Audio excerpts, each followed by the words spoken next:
Comment s'y prendre? Comment s'y prendre? Parce que la bourse a un caractère quand même volatile. C'est pas forcément...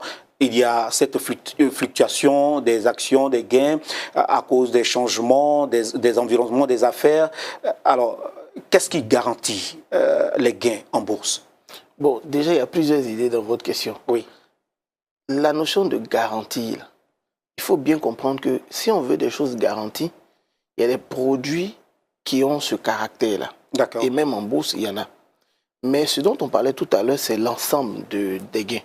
Donc, au niveau des intérêts des obligations, par exemple, ce sont des revenus qui sont garantis de même que le capital rattaché.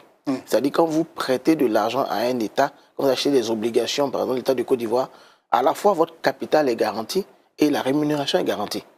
Donc l'idée de la garantie, on l'a aussi sur le marché financier.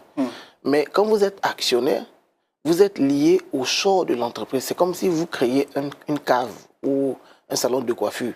Vous êtes actionnaire, propriétaire du salon de coiffure. Comme on dit à Abidjan, quand ça mousse pour vous. Ça mousse pour tout le monde. Non, pas pour tout le monde, pour vous, le propriétaire. Bon, je veux dire ceux qui sont dans l'entreprise, évidemment. Et quand il y a des difficultés, vous sentez passer. Donc, on ne peut pas vouloir être propriétaire et puis en même temps que quelqu'un nous donne une garantie. Je ne sais pas si vous voyez. Donc, c'est ce qu'on essaye d'expliquer aux gens. Il y a un positionnement à avoir en fonction des types de produits.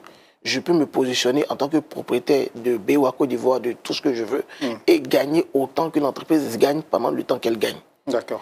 Ou bien je peux juste être quelqu'un qui prête de l'argent et alors le capital et les intérêts sont garantis.